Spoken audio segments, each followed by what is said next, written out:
Assalamu alaikum. Good morning, everyone. And it is a huge honor to be with you today. And what a fascinating morning we've had so far on a crucial subject to not just our children's future, but a future for all of us.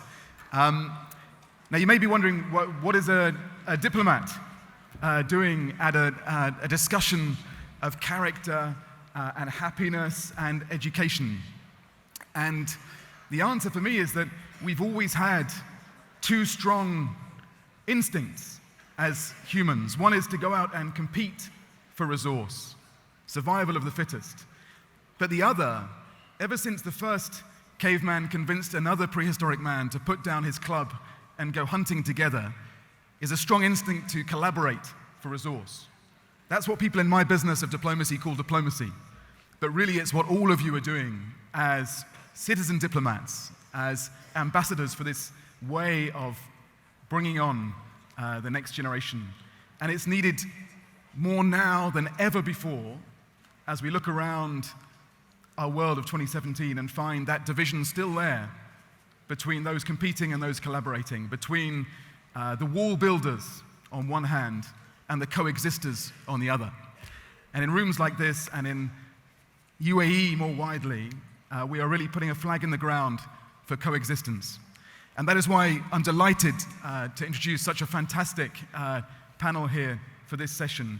We're very, very lucky to have their excellencies to really develop this conversation about how we can take what we've heard this morning about these international values of tolerance and character and coexistence and apply them to this beacon nation of the UAE.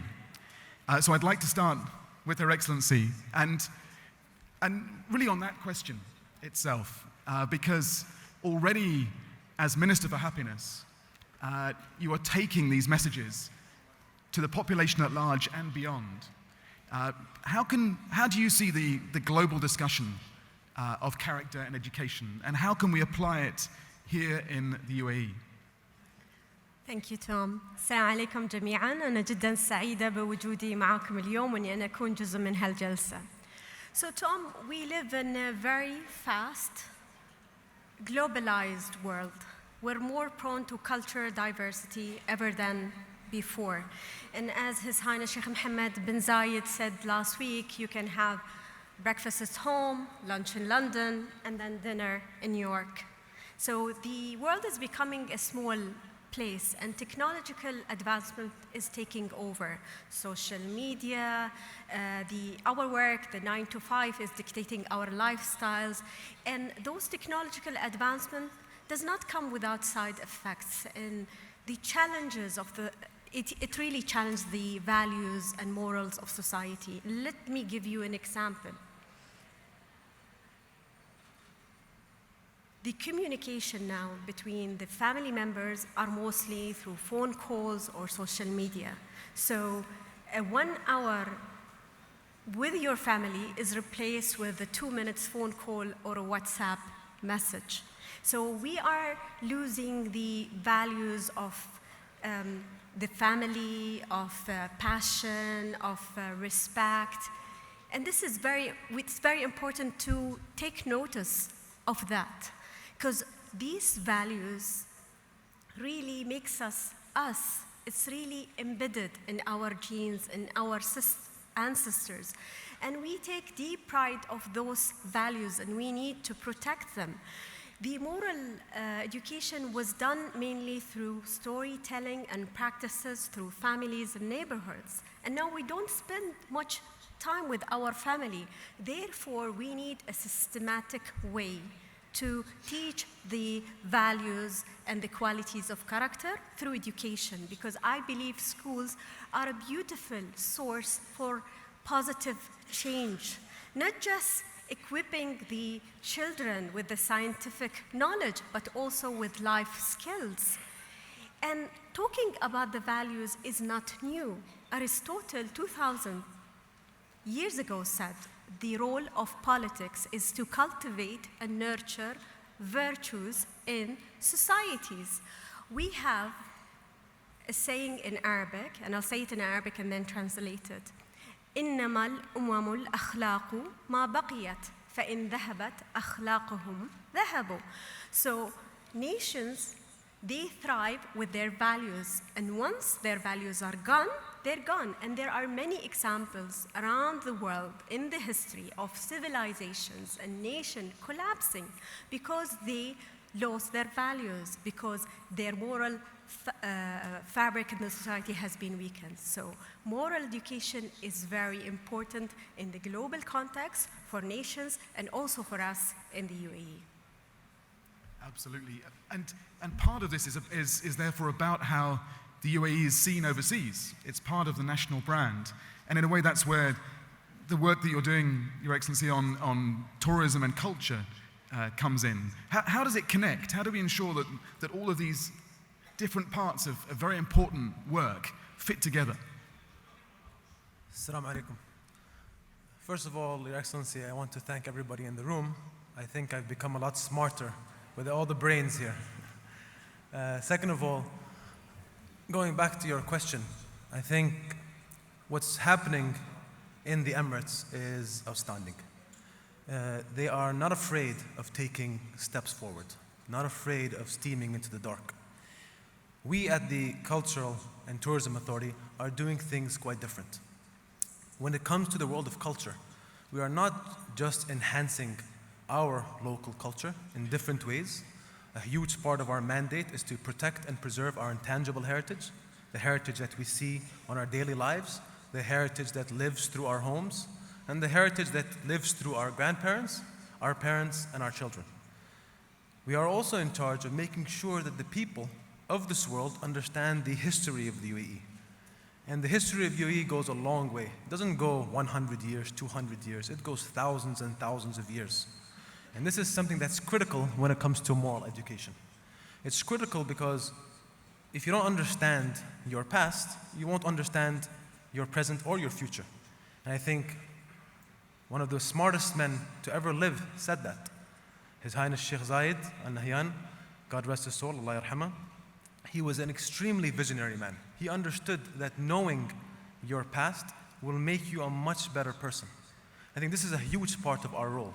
So whether it is educating the masses on the history of the UAE, and the history of UAE goes, like I said, dates so long back, and it has huge aspects of things that we need to know about today. So we hear the word tolerance quite a lot today.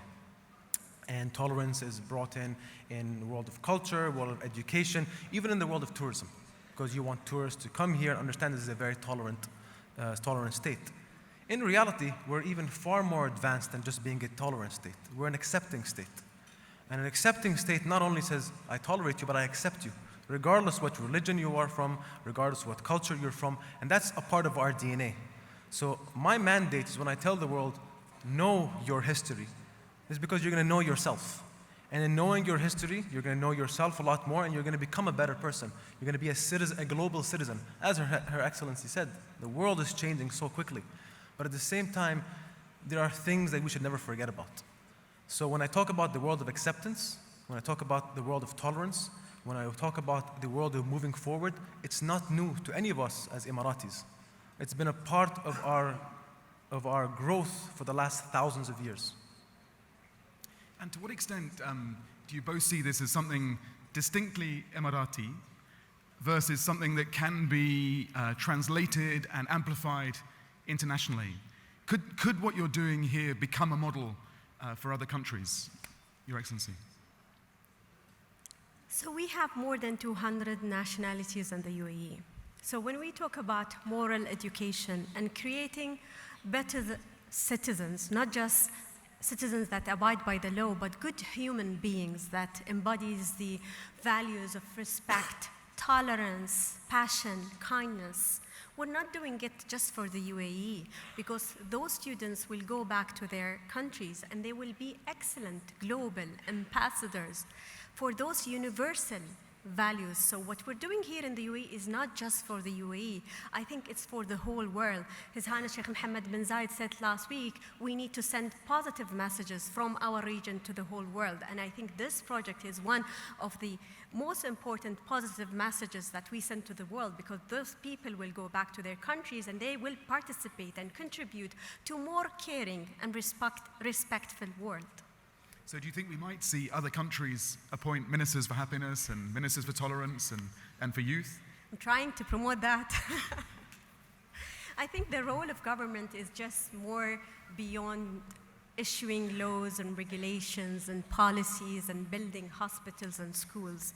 I mean, the government has a big role in strengthening the moral fabric of the society and the virtues and the values, because countries, nations, they thrive, they prosper not just by infrastructure, but the values that they embody.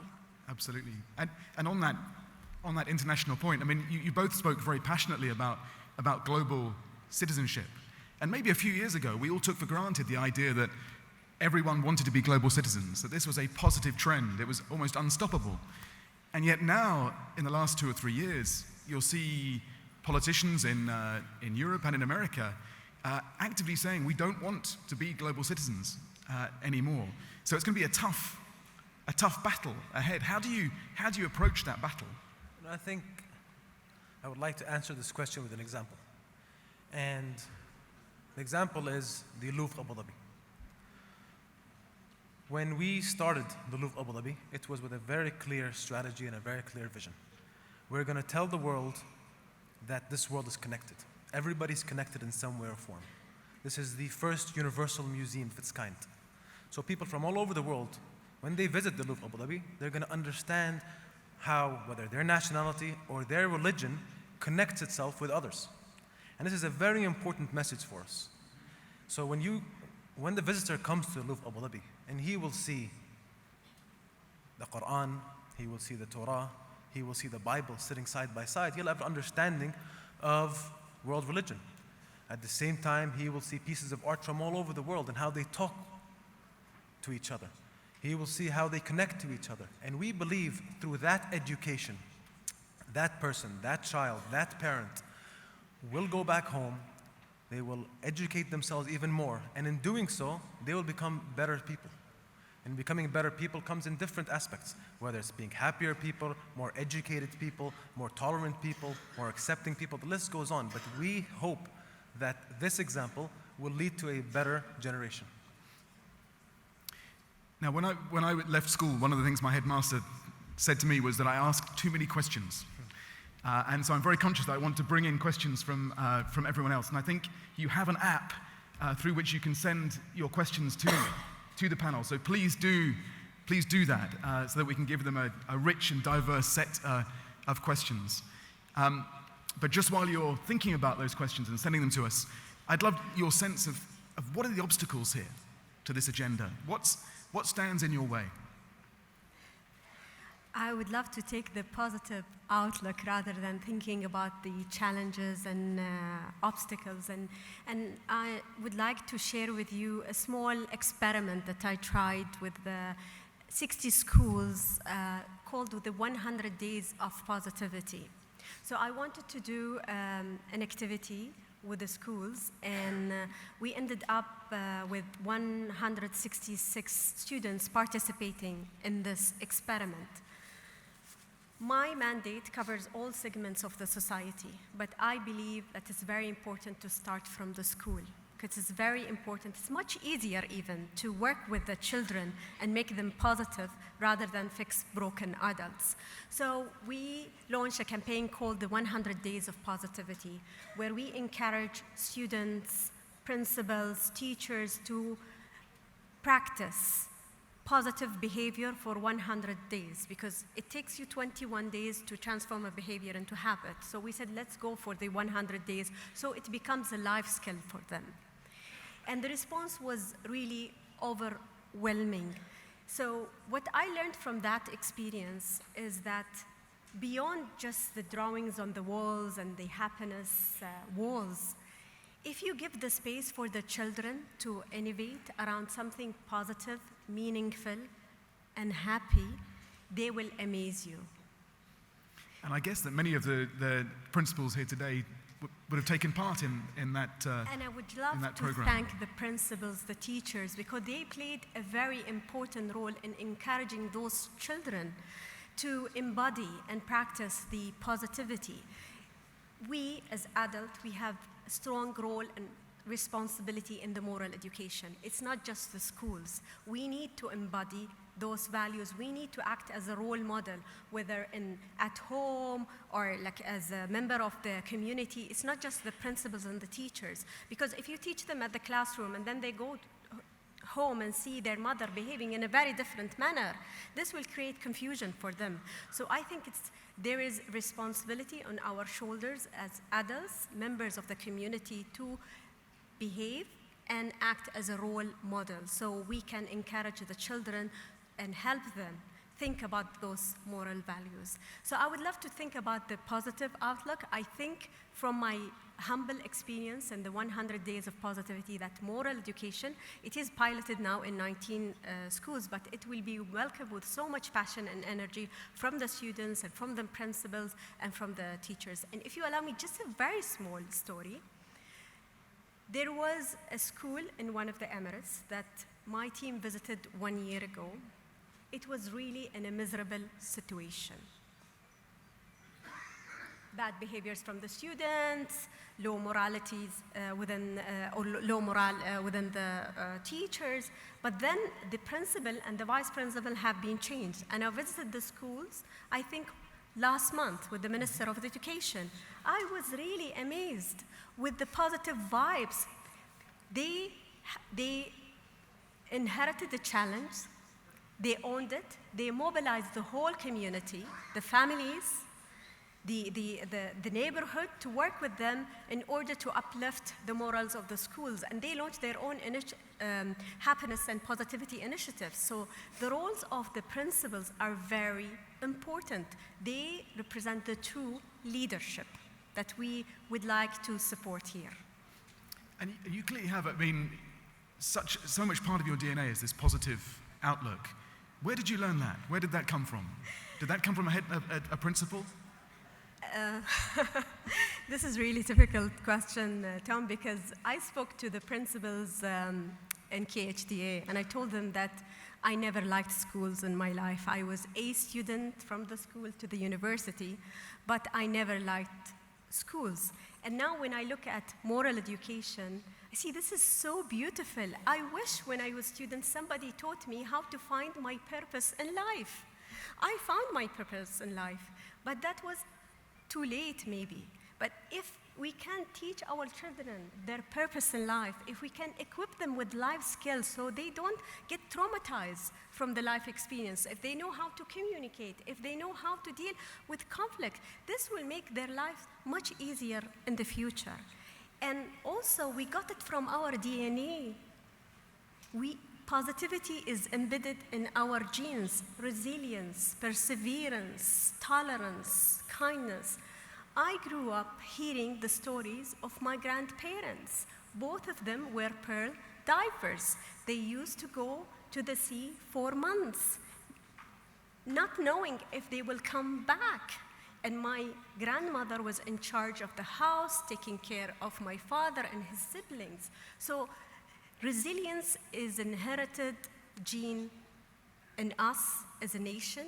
It really helped us survive through the hardship in the past. It really made us flourish and prosper in the present, and it will take us to the future. Absolutely, absolutely.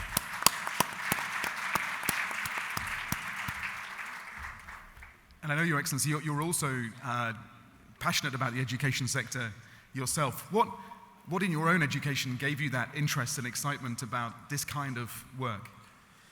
You know, I go back to Her Excellency's remark. Growing up, schools were very different than what they are today. So I actually grew up hating school. I did not like school. I did not like school because, one, I didn't feel safe in school. I did not feel that my teacher or my principal was a part of my growth. I didn't feel that they listened to me. I didn't feel that they wanted to listen to me. And I also didn't feel that they wanted to understand what made me Muhammad and what I wanted to become. So when I wanted to create a new educational system within Al Dar Academies, it was with the mindset of how can I make sure that never happens to any child again. And it's just a matter of understanding. Teachers, in reality, are probably the most integral and most important part of a child's life. They probably see the child more than any parent. So they become, in fact, the parent, the best friend, the place where we can feel comfortable as children. So it was embodying that thought in every single teacher that we would hire. But making sure that the teacher understands that they're with us here for the long term. They're a part of the family. They're not just here for 1 and 2 years. That does not benefit me or does not benefit the child. They're here for the lifespan of that child's educational needs. And they need to understand that. And my role was to help teachers understand that if you're going to be staying with us, I'm going to help you grow. You're going to start as a PA, as a teacher's assistant, as a first year teacher. But if you work hard and you really invest your time and your love in what you're doing, you're going to go up there. Nothing is stopping you from becoming a vice principal or a principal. And at the same time, you really need to love what you do. You need to love waking up in the morning. You need to love seeing every single child. And you need to love and understand that basically you're making a huge difference in that child's life. I give you an example, and it's a great example in one of our schools. So we had a student that was doing okay. I would probably say he was a C to B minus student. But again, had no interest. And that was the first year we had really implemented art, drama, and music in our schools. This child had an interest in art, naturally. And he was interested in art, and more importantly, he was interested in the history of art. So what was he looking at was made. And he was an Emirati boy. And seeing that boy go from one semester to the next, and seeing his growth, just because finally somebody said, this is what you're interested in, I'm going to harness that interest, I'm going to back you on that interest, and I'm going to enhance that interest for you. And his art teacher was amazing. So she spent time with him. He was comfortable enough to email her after school, can you help me about this, can you teach me about that? And she just became, because it was his interest, she became his friend in that regard.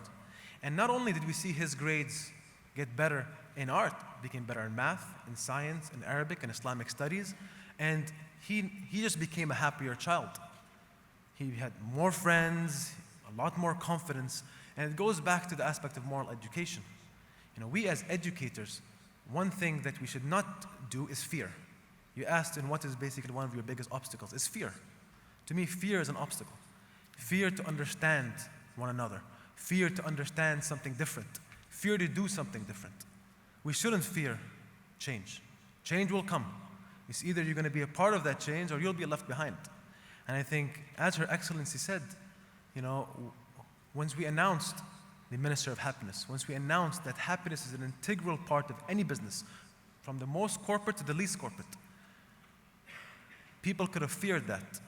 But in fact, companies and entities realized in having a much happier employer or employee will make the business a lot better, will make production and productivity a lot better.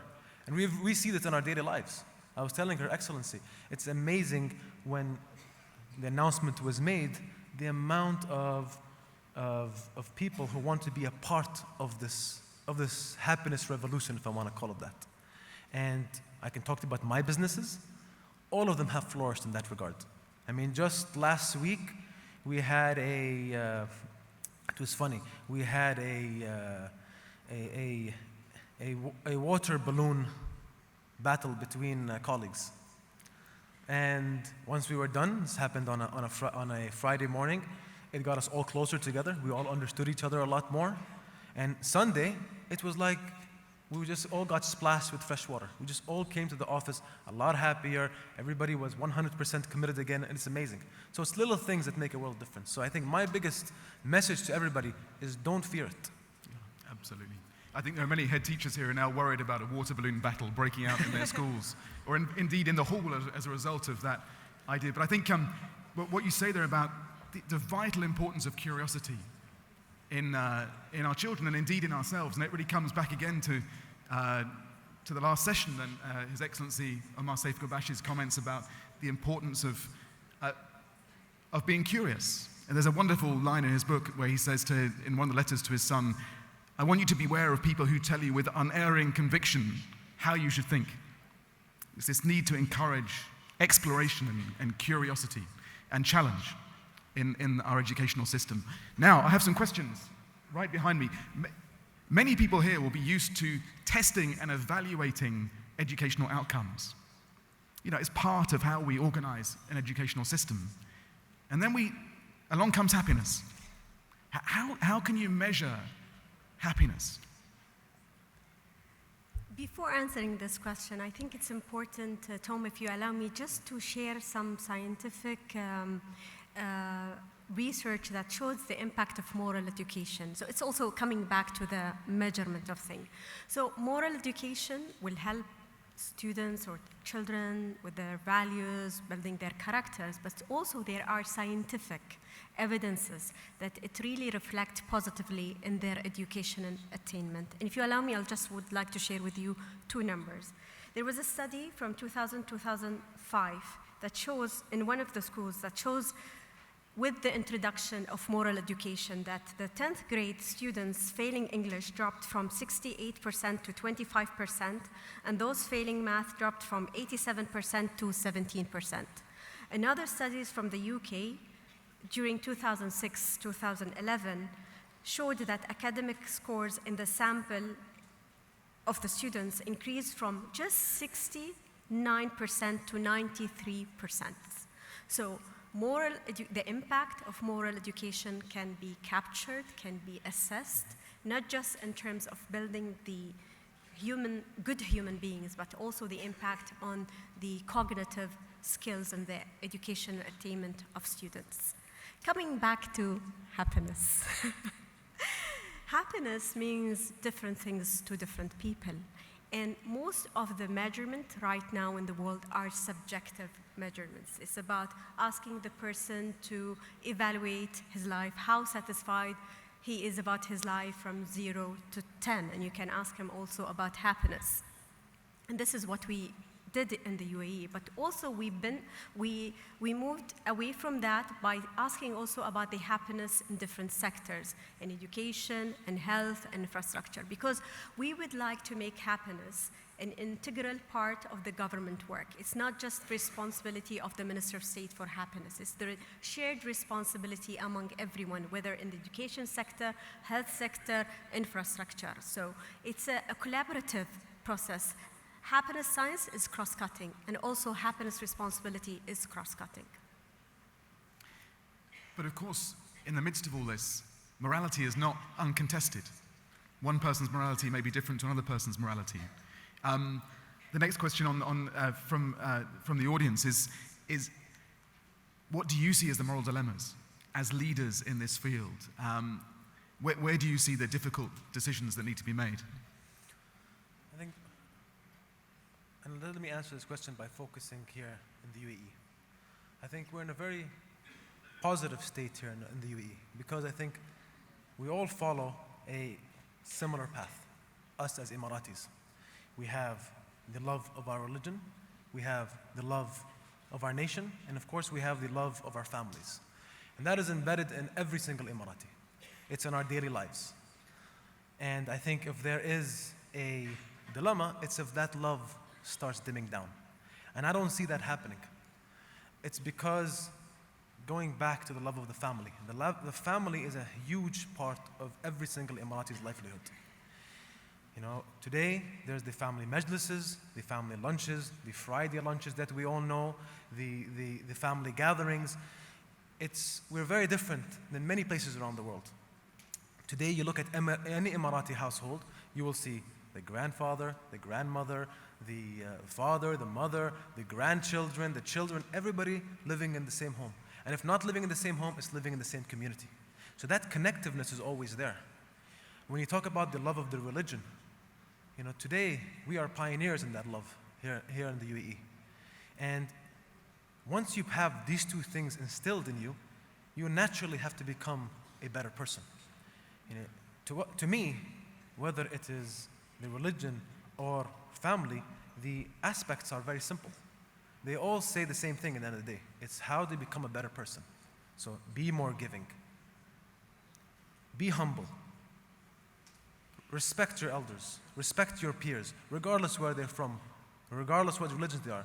These are all the principles of our family and of our religion. And that is embodied into our love of our nation, because that's what the nation is telling us to do. And when you have a nation, and a great nation like the United Arab Emirates, where you see things that are so different than anywhere else in the world, like the Minister of Happiness, like the Minister of Tolerance, like the focus on higher education in a different level, like the views on renewable energy, like the views on enhancing our national museums and our international museums. And the list goes on. It's just a vast list, and you all put it under one umbrella. It's very hard for any Emirati to say, look what the UAE is doing. How can I, a single Emirati, not follow that lead? And I think this is what pushes us all as Emiratis. So the dilemma will only fall if that love starts dimming down. And I think because the love of the nation continues to happen on a daily basis, continue to grow, I don't see that love dimming down anytime soon. Absolutely, absolutely. Another question from the audience is about technology and innovation. And Your Excellency, you mentioned social media and the way that's changing how we interact, how we live our lives, what it means to be human. And we were also discussing earlier on the impact of something like Instagram on tourism. Can technology help this effort to build character in education, but also to build the happiness effort? I think technology is an integral part of our lives today and will continue to do so in the future. But the challenges of the future will be very different. So what we're trying to do here in the UAE, we're moving very fast towards the future. We consider ourselves as a government that moves with the speed of light. And we need to balance this with the moral compass, with the beautiful values that we have in moral education, making sure that we preserve the compassion, the love, the connection between people.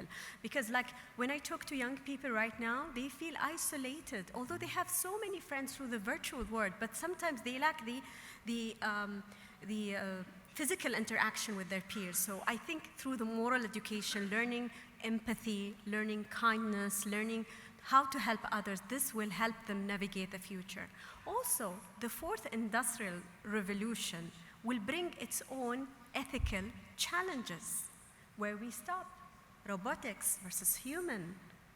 So I think equipping our children with the right moral compass will help them navigate the challenges of the fourth industrial revolution. So it's very timely, it's very important that we start putting the seed right now to support our children to have a better future. We know from the World Economic Forum that 47% of jobs in America alone will be automated in the coming 2 decades. But what they also tell us is that the people who will succeed in making that transition to the new economy in the fourth industrial revolution will be those who understand how to be creative. But I'd just like to put the same question to you, Excellency, on social media and technology. This is such a huge part of the UAE brand, innovation and the future.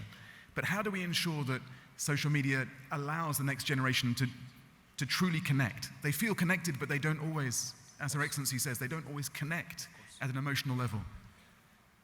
We have to not lie to ourselves. The world is moving with the speed of light. Technology is changing on a daily basis. What's important is to maintain the balance. And that's what's important. I think the unbalance will create the dilemma, but the balance will create perseverance. And today, I utilize as much as possible social media to basically send the proper messages to the masses. We all know our children and our youth are they're investing their time, they're unfortunately investing their money in phones, on WhatsApp, on everything of that sort of nature. But the fact of the matter is we can control what they see, what they learn. So some of the stuff we talked about today. Today we're talking to a room of maybe, 500-600 people? But at the end of the day, the messages are all going to the youth. And imagine enhancing that message to 1 million youth just like that. And that's where the benefit of technology comes into place. You know, one of our major roles, which I spoke about earlier, is the protection and the preservation of our intangible heritage, our Emirati heritage. And the best way for us to do so is using social media, is using technology. So the museums of today are not the museums of yesterday. They have to be the museums of the future. And when we tell the story to our youth about your intangible heritage, about what your father has done, or your forefathers has done, or your grandparents have done, we're doing it in a way where the technologically savvy youth understand it and basically put it up here, and then put it here. And once they do that, that's it. It's a part of their DNA. It will grow with them. That's why I go back to the importance of the family and the family majlises. So it's the balance. You just need to have the balance. And our jobs, whether it's Her Excellency, my job, or many of our jobs as teachers, as principals, as parents, is to make sure we maintain that balance. And I'm afraid, the clock is ticking down, but you mentioned the opportunity social media gives you as leaders to connect with people. If you could define your message to the country's head teachers in a tweet, you know, the people who are really on the front line of this effort, the real heroes and heroines of this effort, what would be your 140 characters? You don't have to be exact. I don't have to count them, right? No. So I would say, I would use the Japanese phrase, education of ko-ko-ro, the education of heart. We are partners in a very beautiful mission, creating a very beautiful life for our children and for ourselves. And I think what a beautiful mission to be partners in. And I think we need to mobilize our efforts, whether ministers, whether government officials, parents, families, teachers, principals, to achieve this. This is cutting edge. This is for the future of our children. This is the future of the UAE. Thank you very much, and Your Excellency. That's beautiful.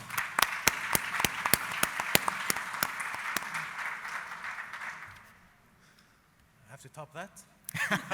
You can just retweet that one. Yes, I know, right? No, I think I would say is that life is moving in the speed of light. It's on a rocket. And today, you as teachers and principals are piloting this rocket. You are a part of the change. You are the major part of the change. Everything we talked about today, about creating a better generation for the world, you are leading that charge. So I salute you for that.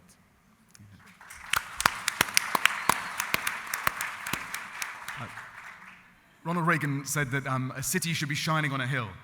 And I think what we've heard today in the course of this morning and from our panelists is the way in which the UAE can really be a beacon for this effort.